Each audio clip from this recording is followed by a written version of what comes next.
Karena hari ini teman-teman semuanya pokoknya kita bakalan ngobrolin tentang entrepreneur. Saya melihat di bisnis ini saya bisa lebih banyak menolong orang, membantu orang gitu.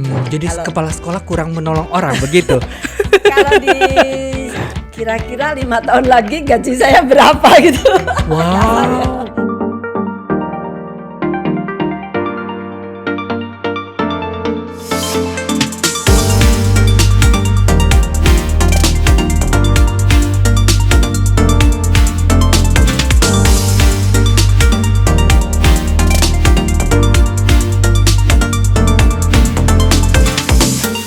Yo Kepowers, apa kabar? Salam ceria, cemerlang. Kembali lagi dengan saya, Mr. Jerry, di podcast kesayangan kita semuanya. Apalagi kalau bukan podcast Kepo Ketemu Entrepreneur paling oke.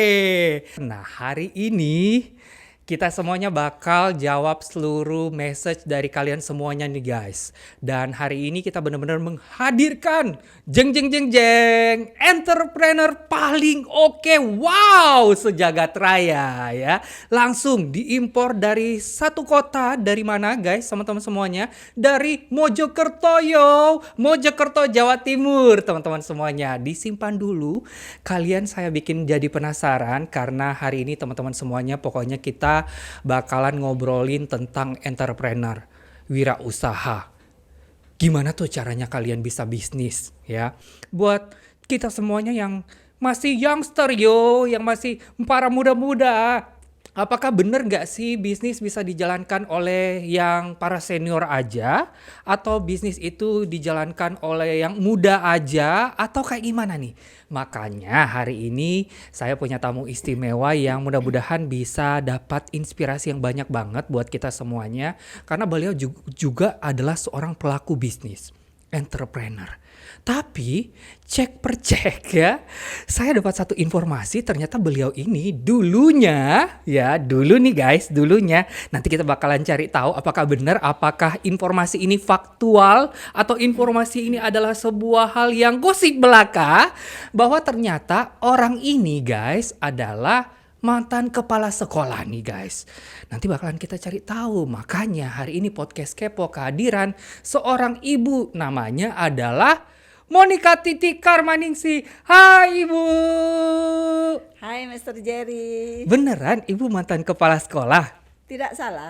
Tidak salah ya. Tidak Dan salah. itu berapa lama yang lalu? Atau udah masih baru atau kayak gimana Bu? Kepala sekolahnya waktu itu Ibu bertugas berapa lama? Dan pada saat itu memulai bisnis, apakah udah lama? Kalau jadi kepala sekolah kurang lebihnya sekitar 12 tahun. 12 tahun jadi kepala sekolah. Jadi Ya, mengabdi sebagai guru dan tenaga pendidikan itu 12 tahun Ibu ya? Tidak, kalau sebagai guru sebelum jadi kepala sekolah jadi guru dulu dong. Oh, Jadi guru. jadi totalnya berapa tahun Kalau tuh Ibu? di total sekitar 25 tahun. Jadi sekitar 10-12 tahun menjadi guru, kemudian diangkat jadi wakil kepala sekolah, kemudian jadi kepala sekolah. Jadi pasti karirnya seperti itulah Mister. Jadi tidak benar. langsung lulus langsung jadi kepala sekolah enggak ya? Enggak. Kirain tiba-tiba Ibu langsung masuk di sebuah sekolah ya, langsung jadi tiba-tiba kepala sekolah. Tidak. Jadi kalau dihitung mengabdi di institusi pendidikan itu sekitar 25 tahun sebelum benar-benar off. Kemudian fokus di bisnis yang sekarang saya tekuni. Udah berapa lama semenjak Ibu menekuni bisnis yang saat ini Ibu jalani dengan waktu itu jadi seorang kepala sekolah? Berapa rentang waktunya? Kalau rentang waktunya sekitar kurang lebih 10 tahun. Jadi begini. 10 tahun? Ya, jadi sekitar tahun 2010 saya mulai mencoba untuk menekuni bisnis ini. Tapi waktu itu masih jadi kepala sekolah. Iya, Oke. sekitar tahun Bisa ya? 2010, Kepala sekolah yang tugasnya sibuk banget Bu. Iya, Jalanin bisnis juga. Makanya tidak lama. Jadi saya tidak mau menanggung dosa gitu ya, tidak mau kaki yang sebelah di sana, kaki yang sebelah di sini. Cukup 2 tahun saja saya pacaran dengan bisnis ini. Kemudian saya benar-benar memutuskan untuk saya mau fokus dan saya mengajukan pensiun dini. Jadi tahun Dikasih dua- tuh sama bosnya di sekolahnya karena awalnya kalau untuk enggak sosok sih. seorang ibu yang hari ini kita ketemuan nih ya K-Power semuanya kelihatannya nggak bakalan dikasih ya. Awalnya berat ya kan, tapi karena saya punya alasan yang cukup kuat ya. Ya kita tanya ya kepada pastor ya, karena ketua yayasan saya seorang pastor. Oke. Romo, kira-kira 5 tahun lagi gaji saya berapa gitu. Kasar ya. Wow, Karena saya 2 tahun bisa sudah- ya. 2 tahun saya sudah di sini dan melihat gitu kan Waktu itu peluangnya. 2 tahun itu guys, Peluang. beliau udah jadi pebisnis begitu ya? Ya, terus Oke, kemudian oke. saya melihat peluang dan saya sampaikan pada saat itu, saya jelaskan kepada beliau bahwa sebenarnya bukan, pertanyaan saya itu bukan semata-mata karena materi, Betul. bukan semata-mata karena uang, karena saya melihat di bisnis ini saya bisa lebih banyak menolong orang, membantu orang gitu. Jadi Kalau kepala sekolah kurang menolong orang begitu? kalau di lingkup sekolah kan agak Terbatas. Iya, terbatas. Artinya saya hanya bisa mengabdi kepada sekolah ya, kepada Ya, gereja anak-anak ya, pada yang anak-anak ada orang di tua ruang yang lingkup ada di itu situ, ya. guru-guru dan Oke, sebagainya. oke, Tetapi oke. saya melihat di bisnis ini sangat luar biasa. Saya membayangkan ketika saya benar-benar fokus nantinya ya, pada saat itu kan belum fokus ya. Ketika saya nanti akan fokus di bisnis ini, saya pasti akan bisa memberikan peluang kepada banyak orang seperti itu. Penasaran ya. Makanya saya langsung Bisnis memutuskan. apa tuh ya? Karena kebanyakan buat K-Powers yang lagi nonton acara hari ini, bisnis tuh kadang-kadang kita hanya berpikiran tentang uang aja ya Materi, Bu ya. ya.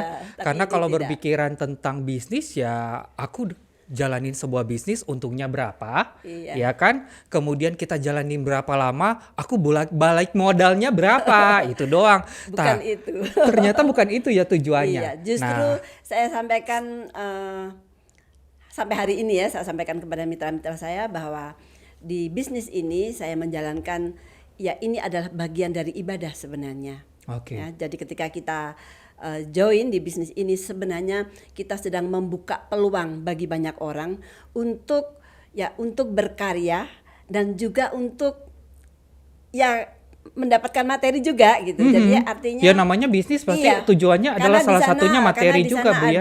ada unsur kerjasama, Oke. ada unsur, ya pokoknya tidak ada, sebenarnya tidak melulu untuk mendapatkan materi. Yes. Ya, tapi juga untuk, ya di sini kita bisa ya ibadah gitu, termasuk ini adalah pengabdian kepada Tuhan melalui karya, dan karya ini adalah ya boleh dibilang ada karya kemanusiaan ketika kita menyampaikan informasi-informasi kesehatan melalui produk kita.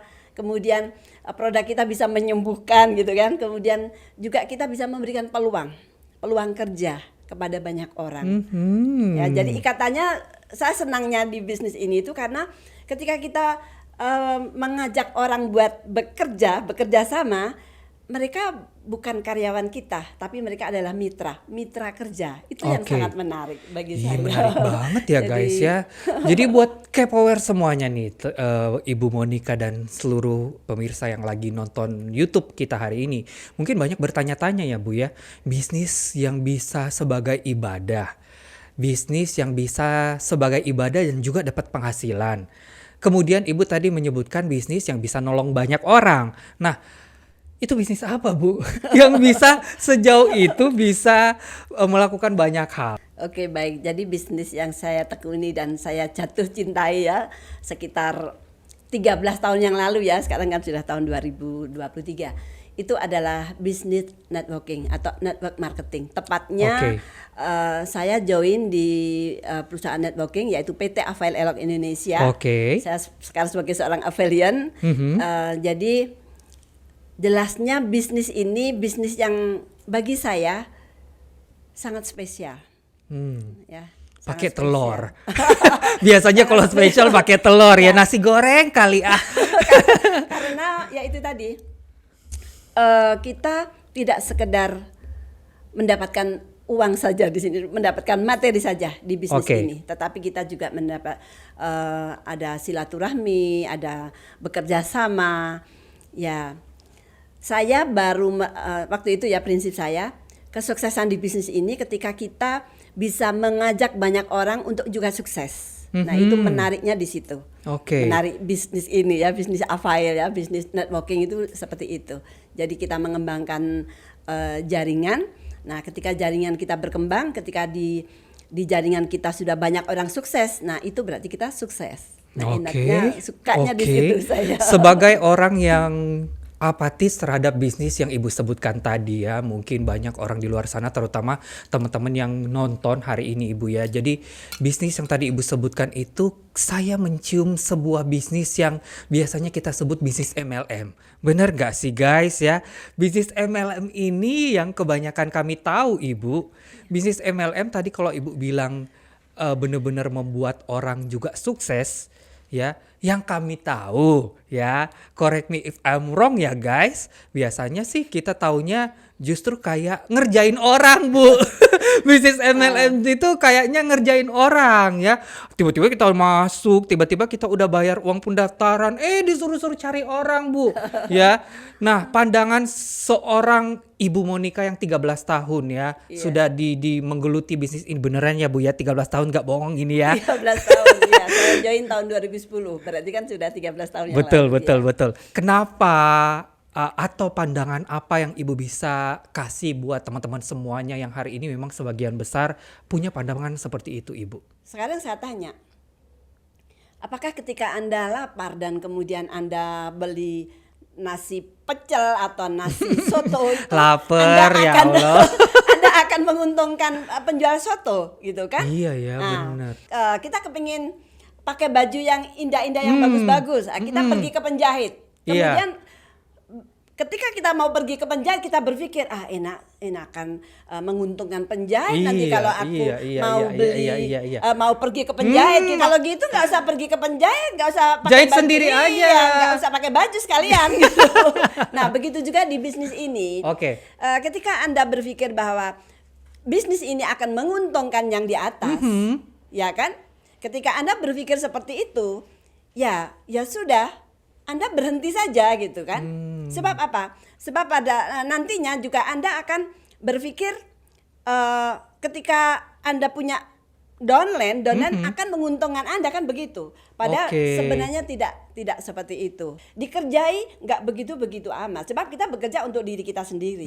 Sama-sama dapat keuntungan ternyata ya. Iya, jadi kita nggak ada ceritanya bahwa bisnis ini adalah bisnis cuma nguntungin yang atas, yang atas, bawah diinjak-injak, ngerjain orang, kemudian bisnis yang cari-cari orang. Bukan cari-cari orang sebenarnya. Menarik gak ada banget. cerita tidak cari-cari orang, kan kita melakukan kebaikan. Ya berawal dari niat baik saja. Nah, berawal dari niat baik saja. Kalau memang niatan kita sudah baik, ya kan, berarti kita akan pasti melakukan hal-hal yang baik. Akan cari orang yang baik-baik juga, ya kan? Ya pasti akan. Ya, ketika kita berpikir bahwa niat kita baik, kita akan melakukan yang baik-baik, maka yang akan datang kepada kita pun adalah orang-orang baik. Amin. Seperti itu, Mister ya. Ya. Jadi stop mengatakan bahwa bisnis ini cari-cari orang.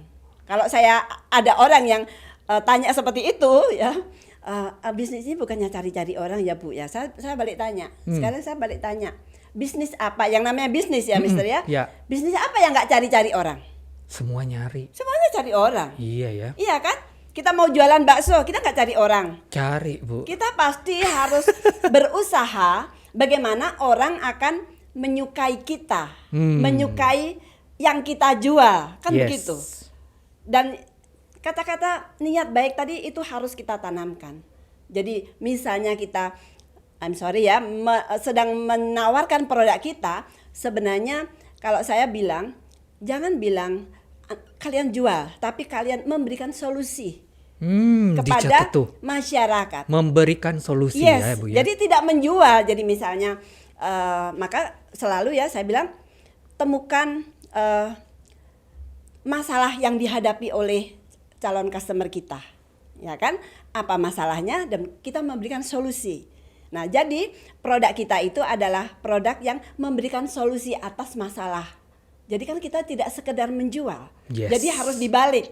tidak menjual tetapi memberikan solusi. Ketika ada orang tidak punya duit, Betul. butuh, Itu problem banyak ya. orang sekarang, Bu. Ketika orang mengalami masalah ekonomi, ya kita berikan Solusinya. solusi Supaya bagaimana dapat kita keuangan bisa yang mendapat, baik. iya, Begitu ya, Bu ya. Seperti itu, Mister. Wah, luar biasa. Ternyata ini sesuatu hal yang sangat menarik nih buat teman-teman semuanya. Nah, lanjut lagi nih ya. Karena masternya orang MLM, aku bakal nanyain tentang hal-hal ini juga nih teman-teman semuanya ya. Nah, ada sebuah pergeseran atau ada orang-orang berpikir bahwa MLM itu sama seperti Ibu tadi menyebutkannya, Bu.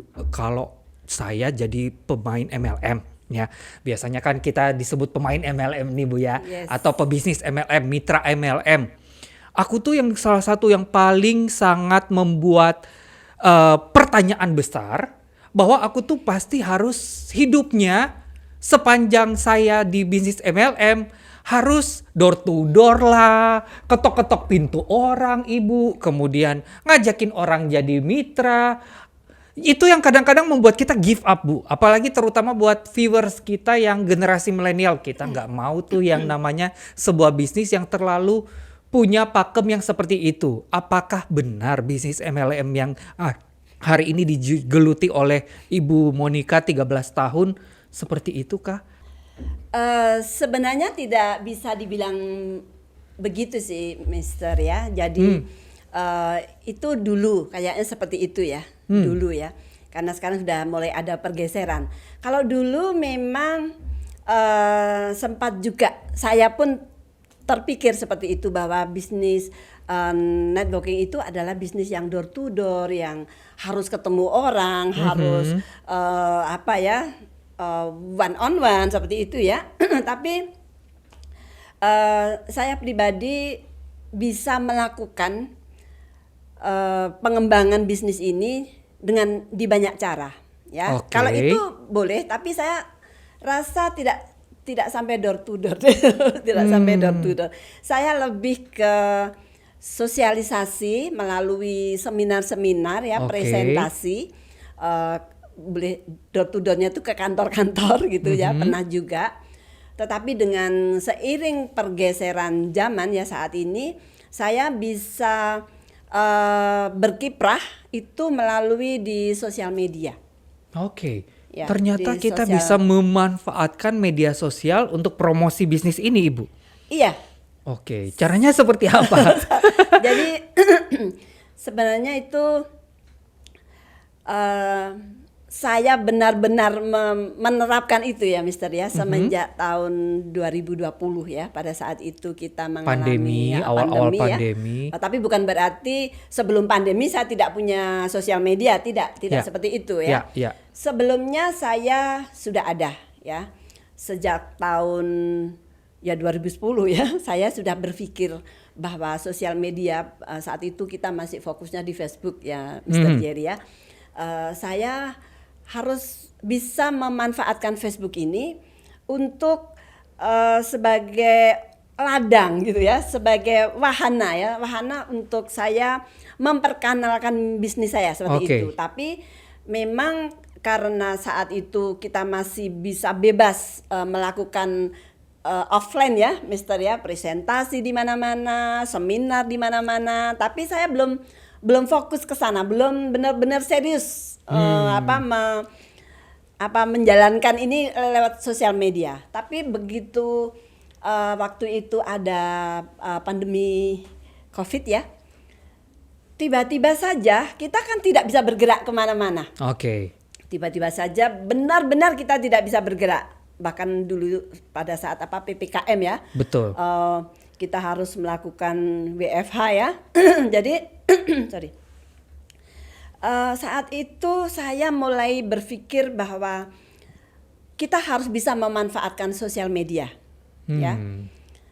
Itu pikiran saya. Jadi ada dua hal yang saya pikirkan pada saat itu ya. Kegelisahan saya itu menimbulkan kreativitas seperti itu ya. Wow. Jadi saya harus mulai serius memperhatikan sosial media saya, yang pertama itu. Dan yang kedua adalah bagaimana saya bisa berkomunikasi dengan mitra-mitra saya yang selama ini kita bisa temui dengan bebas, sekarang ini nggak bisa. Nah itu dua hal itu. Nah, yang pertama saya mulai memprogram sosial media saya, mulai mengembangkan dan mulai benar-benar serius. Jadi ketika saya benar-benar melihat, contohnya pada saat itu melihat Facebook saya ketawa, ketawa Mister. Ini Facebook ini nggak jelas banget gitu kan saat itu.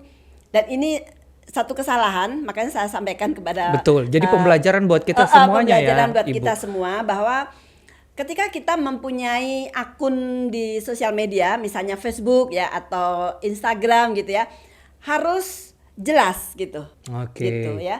Jadi saya mulai benahi itu, Mister. Saya mulai benahi itu, saya mulai memasukkan nama saya. Jadi kalau dulunya namanya Afail Surabaya, mungkin Mister Jerry juga masih ingat ya, dulu akun saya itu Afail Surabaya. Jadi orang kan tidak tahu Afail Surabaya ini siapa, kan gitu. Identitasnya siapa Identitasnya gitu loh yang siapa? ada di dalam sini. Iya, jadi saya ingatkan ya kepada teman-teman untuk jangan bikin akun yang tidak jelas. Ya, itu yang pertama. Akhirnya saya benahi sehingga namanya sekarang udah jelas. Namanya adalah Monica.Afail. Nah, dari situ saya mulai memasukkan ide, ya. Jadi idenya harus jelas. Idenya jelas. Idenya ya tentang bahwa akun ini akun bisnis gitu.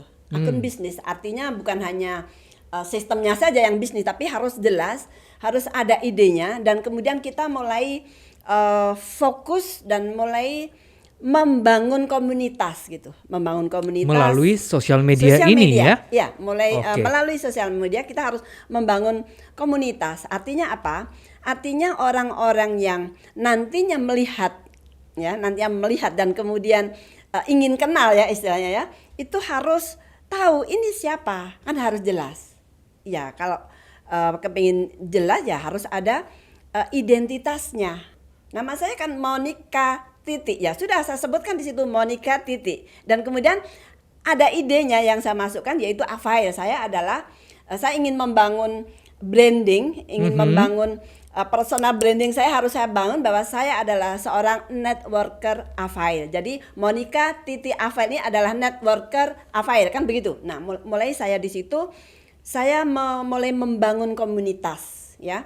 Saya mulai membuat konten-konten ya, membuat konten-konten, membuat status, pokoknya saya buat sedemikian rupa Yang ada di sosial media yang Ibu sedang publikasikan begitu iya, ya. karena ini sangat beda, Mister. Jadi sebelum COVID ya, sebelum tahun 2020, jadi sosial media saya itu ada pertumbuhan yang sangat signifikan, beda. Jadi kalau dulu kan saya nggak ngerti, saya hanya ya macam kalau di offline mungkin sebar brosur gitu ya. Nah, dulu saya juga di sana itu kayak sosial media itu seperti sampah saja gitu. Sebar brosur setiap hari, lempar gambar.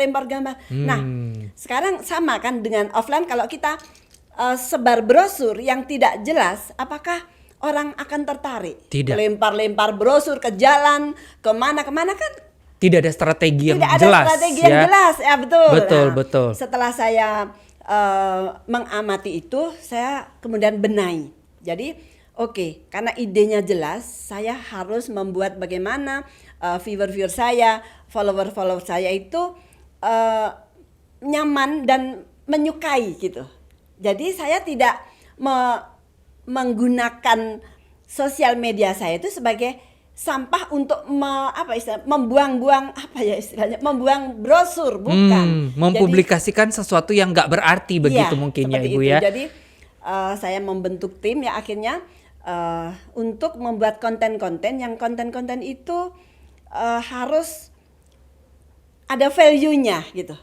Jadi tidak hanya sekedar lempar gambar yang isinya macam brosur itu, tidak, tetapi di situ ada manfaatnya, mereka bisa membaca dan mengambil manfaatnya, kemudian mengandung informasi-informasi yang memang bagi mereka itu adalah solusi seperti itu. Kemudian menghibur, jadi konten-konten yang menghibur pun kita masukkan. Kemudian terutama sebenarnya di dalam akun-akun saya itu harus ada unsur edukasi. edukasi masyarakat sebenarnya ya. Ibu, salah satu contoh yang Ibu rasa sebuah konten yang Ibu posting ya di media sosial kemudian mendidik tapi ada bahasa tertentu yang tujuannya pasti kita mau ada segi bisnisnya juga ya. Iya, Nah, pasti. contohnya seperti apa nih supaya berbagi buat teman-teman viewers semuanya? Karena yang kita jual yang sebenarnya itu adalah panty liner, pembalut yang itu sangat dibutuhkan oleh masyarakat, ya kita sampaikan banyak ya, kadang berjilid-jilid gitu ya. Bagaimana tips untuk menjaga misfi Anda, membersihkan misfi Anda dengan cara yang benar. Nah, itu kan termasuk di situ ada unsur edukasi. Ada dengan cara yang benar, tapi kita nggak langsung memasukkan produk kita gitu, tidak. Wow. Tetapi pertama harus seperti apa, harus menggunakan apa dan akhirnya dan menggunakan ini gitu. Kemudian contoh lain, bagaimana untuk menjaga kolesterol misalnya seperti itu ya. Itu kita masukkan unsur edukasinya, baru kemudian kita masukkan produk kita seperti itu. Oke, jadi ada sesuatu strategi yang memang diciptakan yang membuat orang benar-benar terlebih dahulu tujuan utama kita adalah mengedukasi mereka. Iya, Kalau mereka betul. teredukasi sebenarnya kita udah achieve, kita udah mendapatkan tujuan utama ketika mempublish itu ya Bu ya. Iya, Nanti seperti next itu. apakah mereka mau menjadi mitra bisnis, menggunakan produk itu urusan selanjutnya Iya. ya. Ketika nanti mereka mengalami masalah seperti yang kita sampaikan di konten kita, mereka akan membuka lagi, mencari lagi, dan akhirnya mereka akan menginbox kita, meng-DM kita misalnya seperti Pelan itu. tapi pasti segala Iya. sesuatu yang terjadi di sosial media ini benar-benar bukan sebuah yang dipaksa, Iya, tapi betul. menjadi sesuatu loyalitas yang ternyata membuahkan hasil, akhirnya orang mau gabung. Terutama buat teman-teman semuanya yang baru pertama kali kalian denger yang namanya multi level marketing, ternyata bisa enjoy, bisa join, bisa benar-benar fun, dilakukan di sesuatu yang kita fun juga nih Ibu ya. Nah, Iya, betul. naik ke step yang lebih selanjutnya. Misalnya kita udah posting sesuatu, mau serius di bisnis ini, ternyata orang udah mulai tanya nih, sama seperti yang tadi Ibu bilang ya, orang mulai tanya tentang bisnis Avail, orang mulai jatuh cinta, orang mulai tahu. Nah, step selanjutnya ketika orang udah mulai tahu tentang Avail dan mau tanya, apa nih yang aku harus lakuin? Didi apakah harus tiba-tiba ngobrol tentang pembalut kah, atau tiba-tiba langsung ngobrol tentang bisnis atau apa? Bisa bagi tips atau rahasianya dikit ketika Ibu berkomunikasi, karena tadi dapat sesuatu yang perkembangannya signifikan ya di medsos dari Ibu Monica sendiri. Kira-kira bisa berbagi buat seluruh viewers kita? Baik, Mr. Jerry, yang harus kita catat, yang harus pertama kita catat adalah ketika kita sudah mengupload sesuatu, Oke. apakah itu status, apakah itu konten ya, maka kita harus bertanggung jawab penuh atas apa yang sudah kita upload itu. Oke. Artinya apa? Artinya kalau saya upload itu paling tidak saya harus mengecek ya, melihat. Begitu ada pertanyaan, Komen. ya, begitu ada yang komen ya, Anda wajib dan harus secepatnya menjawab. Secepat kilat Ibu. Secepat kilat ya. Apalagi kalau sampai ada Inbox, pertanyaan. kalau inbox juga langsung harus dijawab Yes, Ibu. harus secepat kilat ya. Jadi artinya apa? Wow. Begitu ada pertanyaan harus cepat dijawab. Oke, catat guys. Itu wujud tanggung jawab kita. Jadi kalian memiliki akun ini, Facebook atau Instagram, itu harus jelas visinya apa. Kalau memang visinya itu adalah jelas bahwa sosial media ini, akun saya ini adalah akun untuk kita gunakan sebagai ladang mencari rezeki gitu ya, misalnya sebagai ladang mencari rezeki, ya udah fokus gitu. Jadi artinya ketika ada orang bertanya dan itu akun kita itu adalah kantor kita, itu toko kita. Jadi kalau ada orang pembeli ya segera dibukakan pintu, segera welcome, segera dijawab servisnya, kan seperti itu. Nah, kemudian ketika ada orang sudah mulai serius bertanya-tanya, mau tanya gitu ya, bisnisnya ini kayak gimana, kita tuh harus ngejelasinnya kayak gimana, Bu? Iya, jadi biasanya itu ke DM atau di inbox ya kalau di Facebook ya. itu bagi saya itu sudah mulai serius. Oke. Nah, untuk melihat keseriusan mereka, saya biasanya tidak panjang lebar menjelaskan di Facebook atau di Instagram, tidak. Saya akan menggiring mereka untuk kita komunikasi lewat WhatsApp.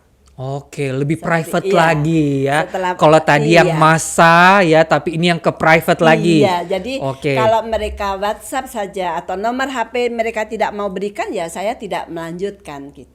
Jadi saya tunggu mereka ada WhatsApp yang bisa dihubungi gitu, ada nomor HP yang bisa dihubungi gitu. Oke. Kalau sudah mereka memberikan nomor HP, baru kita biasanya saya tidak sekedar di WhatsApp setelah kita save nomornya, nama siapa, alamat di mana, keluhannya apa, itu sudah jelas. Baru saya serius dan biasanya saya tidak lewat WhatsApp melanjutkan, langsung saya telepon. Oke. Bahkan kalau perlu langsung video call gitu kan. Meskipun kita itu adalah jualan produk, Betul. tapi biasanya saya akan memberikan advice dulu yang sifatnya umum gitu ya. Misalnya dia mengalami, misalnya dia ada keluhan kista gitu misalnya Oke. ya. Saya akan bertanya dulu panjang, nggak langsung ke produk. Jadi misalnya dia umurnya berapa, kemudian menstruasi pertama umur berapa, kemudian keluhannya apa dan sudah dibawa ke dokter atau belum. Jadi kita udah punya data lengkap. Langsung konsultasi Iya, gratis ya seperti ternyata itu. ya. Kemudian baru kita memberikan penjelasan bahwa produk kita ini adalah ini. Jadi Oke. misalnya ventilator itu begini, pembalut itu. Jadi kita nggak terlalu kita kan nggak boleh ini ya. Tiba-tiba apa langsung istilahnya, bilang aja tentang produknya Iya, ya. tidak, Kayak hard seperti itu. selling gimana gitu. Tiba-tiba tidak. langsung kayak mau jualan begitu ya Ibu ya, kalau kita Iya. bisa bilang langsung ya. Iya, saya tidak seperti itu. Jadi saya akan jelaskan supaya mereka nantinya tidak kecewa gitu. Jadi artinya, tetapi oke. saya meskipun kelihatannya seperti itu kan halus, itu Ya. kan halus ya. Tetapi saya tetap memberikan kepada mereka testimoni-testimoni yang sudah berhasil mengatasi keluhan yang sama gitu. Misalnya, Oke. apakah nanti saya bisa sembuh ketika terapi menggunakan ventilator gitu ya misalnya ya.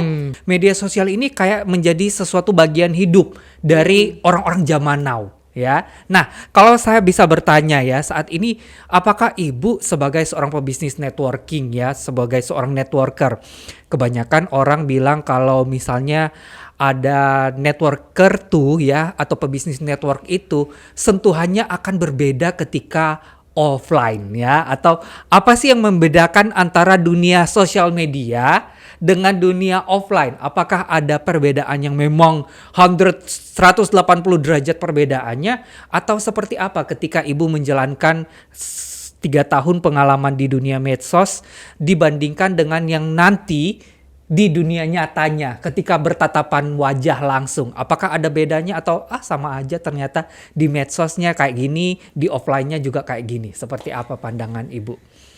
Bedanya pasti beda, Mister ya. Bedanya pasti beda. Jadi kalau di sosial media kita pasti bisa lebih leluasa, ya kan? Karena jangkauannya kan tidak terbatas. Oke. Jadi konten-konten kita, tulisan-tulisan kita, pengalaman-pengalaman kita itu jangkauannya tidak terbatas. Jadi Sesuka kita sesuka untuk mau kita. berekspresi begitu Iya, ya Bu ya? melampaui ruang dan waktu. Yes. Jadi bisa menembus ruang dan waktu. Jadi untuk closing itu kita tidak melihat jam gitu ya. Jadi toko kita bisa buka 24 jam gitu Oke. ya. Jadi pernah saya closing jam 2 malam, pernah ada seorang bidan gitu ya, dia lagi Jam 2 malam, jam 2 guys. malam closing gitu ya. Ngapain Bahkan- tuh orang ya?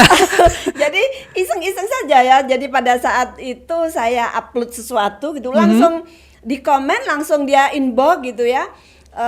Mungkin lagi insomnia Ibu itu juga Dia ya, lagi dinas malam di Oh, rumah oke, sakit. oke. Dia Oke, lagi oke. dinas malam di rumah sakit dan Aha. saya biasa malam juga kadang-kadang kita iseng-iseng upload gitu kan. Tapi nggak iseng lah, upload itu pasti harus ada Scroll, ya. lagi ngeliat Iya, ya. tiba-tiba dia hubungi saya dan closing lah seperti itu ya. Jadi kemungkinan seperti itu ada di dunia sosial media, Betul. gitu ya, karena Di tidak dunia maya, di ya. dunia maya tuh kemungkinan seperti itu bisa dimungkinkan ya.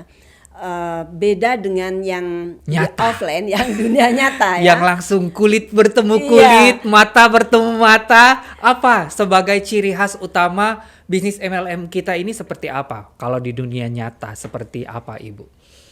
Kalau di dunia nyata itu kan gini, Mister. Mau tidak mau, suka tidak suka, diakui atau tidak diakui, sebenarnya bisnis MLM itu adalah bisnis manusia. Ya, bisnis dari hati ke hati. Wow, Makanya harus dalam di, ya.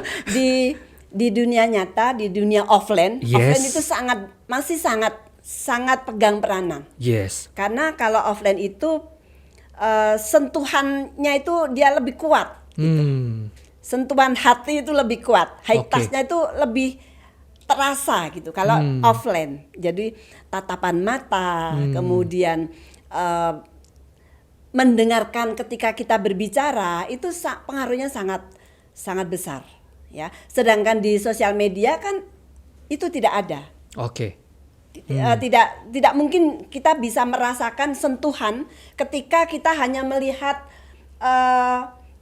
kita presentasi Dari layar begitu dari ya. layar gitu. Meskipun dengan kemajuan teknologi saat ini yang Iya. memang kita harus bersyukur juga dengan kemajuan yang semakin Iya, betul. wow banget ya, Ibu ya. Iya betul, tetapi kekuatan di offline itu yaitu tadi kekuatan sentuhannya itu di dunia maya Tatapan itu tidak langsung, ada. ya. Tetapi kalau kita di offline itu kekuatannya di situ. Dan justru dari Di kitanya keduanya. aja sebagai seorang pebisnis yang harus melihat itu sebagai dua-duanya peluang Ya, ya. dua-duanya peluang sih. Betul karena tadi kalau yang saya tangkap dari Ibu sebutkan ternyata banyak juga orang yang tertarik karena melihat media sosial karena ada gula ada semut, makin orang yang ternyata makin rame nih di media sosial Sosial kan media, Ibu iya, ya. betul. Dibanding kalau kita menghadirkan orang di dunia nyata atau di event, ya Allah biasanya kita udah eventnya dari sebulan dipublikasikan, yang datang cuma 20 orang, 30 orang. Tapi kalau kita posting sesuatu di Facebook contohnya,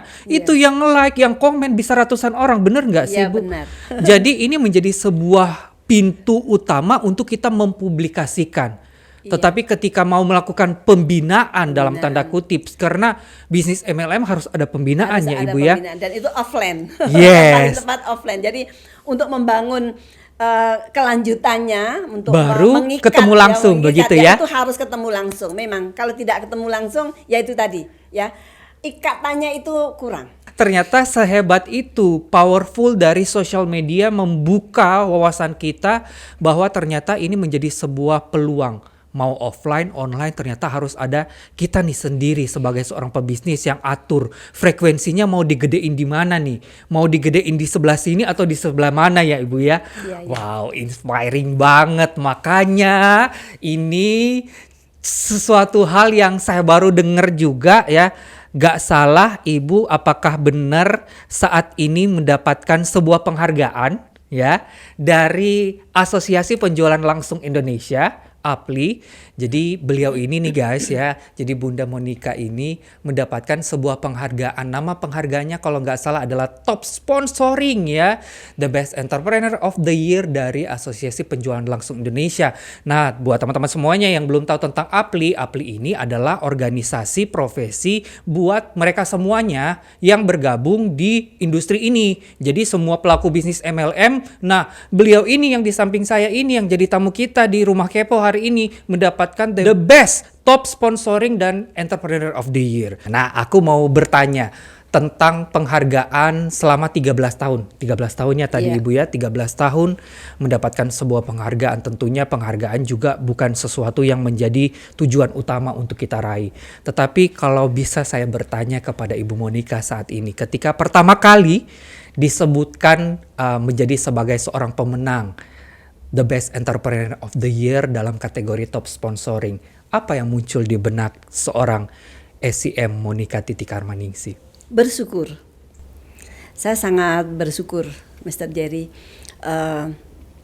bahwa tahun ini saya diumumkan untuk mendapatkan penghargaan dari APLI Top Sponsoring. tidak ada kata lain yang terungkap pada saat mendengarkan berita itu. Saya sangat bersyukur dan bersyukur kepada Tuhan ya. Artinya saya mendapatkan sebuah penghargaan itu bukan buat saya seorang. Melalui kesempatan ini saya ingin bersyukur kepada PT Aval Elok Indonesia, kepada Ciguku, Mr. Ko Seng Chen. Selalu ketika saya menyebut nama beliau, nggak tahan, Mister. Terima kasih, Cikgu, bahwa kalau tidak saya bergabung di Avail 13 tahun yang lalu, ya ini tidak akan saya dapatkan. Saya sangat bersyukur bahwa saya bisa sampai di titik ini. Untuk mendapatkan penghargaan itu, ya boleh dibilang melalui perjuangan sudah pasti. Karena perjuangan itu sudah menyatu dengan diri saya. Saya seorang pejuang. Saya boleh ngomong seperti itu karena memang kenyataannya saya berjuang ya, memperjuangkan kehidupan, memperjuangkan bisnis ini sehingga sampai di titik ini. Jadi tentunya perjuangan itu tidak sendirian. Ya, bersama mitra-mitra saya dari seluruh Indonesia di grup Avail Elite Group Mojokerto. Terima kasih kepada teman-teman Availian dari grup AIG Mojokerto, dan pastinya dapat bimbingan yang sangat spesial dari senior manager kita Mr. Andy Chia. Terima kasih Mr. Dan juga pastinya saya berterima kasih kepada Bapak Insinyur Haji Edi Effendi karena beliau yang membawa Avail ke Indonesia. Kalau tidak beliau membawa, mungkin saya juga tidak akan mendapatkan penghargaan itu. Betul. Jadi terima kasih dan bersyukur saya bisa sampai di titik ini, Mr. Jerry. Ya, terima kasih. Tidak ada hasil yang mengkhianati usaha ya. Jadi ada banyak hal ketika teman-teman semuanya ya, ini sebuah pembelajaran penting nih buat kita semuanya, terutama para viewers kita nih, Ibu. Karena banyak orang yang menganggap bahwa kesuksesan itu bisa diraih dengan waktu yang sangat cepat atau sesuatu yang instan. Saya mencatat apa yang disebutkan oleh Ibu Monica tadi, bahwa ternyata ada perjuangan di situ. Ada air mata di situ. Ada hal-hal yang kadang kita nggak bisa ungkapkan juga, Ibu.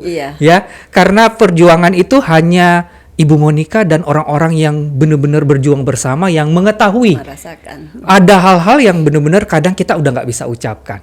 Dan Ibu juga menyebutkan bahwa kemenangan ini bukan adalah kemenangan pribadi. Kalau di momentum kali ini ada hal yang Ibu ingin sampaikan kepada seluruh mitra bisnis Ibu yang tersebar dari Sabang sampai Merauke, di dunia nyata, di dunia online, di dunia manapun mereka berada, adakah seorang Super Crown Manager Monica Karmaningsi ingin sampaikan buat seluruh mitra? Baik, Mr. Jerry, sebagai penutup saya sampaikan ya kepada teman-teman semua bahwa apa yang saat ini saya raih, saya alami, saya nikmati, teman-teman juga bisa. Ya, tetapi satu yang ingin saya sampaikan kepada teman-teman semua, kalau memang teman-teman sudah fokus ingin menjadi seorang networker sejati, maka jadilah networker yang berakhlak. Artinya kalian harus kreatif dan kalian juga harus bijaksana dalam hal ini yang kaitannya dengan kebaikan. Jadi kalau kreasi, pokoknya orang sukses itu harus kreatif gitu ya, harus kreatif. Nah, kreatif itu berasal dari mana? Seorang bisa bisa menimbulkan kreativitas di dalam dirinya kalau dia belajar. Belajar dari mana? Dari mana saja. Bisa dari buku, bisa dari YouTube, bisa dari belajar bukan hanya di sekolah, dari mana saja. Ya, dari upline, dari downline, dari Mr. Jerry ya, dari perusahaan, pokoknya belajar itu pasti akan menghasilkan kreativitas. Dan yang kedua adalah beribadah. Beribadah itu artinya kalian akan menghasilkan sesuatu yang bijaksana, karena pastinya ya ketika kita bijaksana itu berasal dari hati yang baik. Jadi kalau kita memiliki hati yang baik, maka kita akan menjadi seorang networker yang bijaksana. Saya memulai bisnis ini atau menjadi seorang networker, saya memulainya bukan di usia yang masih muda, jadi di usia yang sudah tidak muda lagi. Jadi kalau saya yang sudah berumur saja bisa, maka kalian yang masih muda juga pasti bisa. Wow, kalau bisa disimpulkan nih ya, apa yang disampaikan oleh Ibu Monica tadi ya, jadilah seorang networker yang kreatif dan punya hati. Iya. Begitu ya, kurang lebih ya. Jadi semoga teman-teman semuanya dimanapun Anda berada, teman-teman yang lagi nonton acara kita hari ini mendapatkan banyak inspirasi. Ternyata melakukan sebuah bisnis, apapun yang kita lakukan saat ini, itu benar-benar harus kita hadapi sebagai satu peluang yang kita dapat, fokus untuk melakukannya, dan jangan lupa untuk menjadi seseorang yang punya hati ya.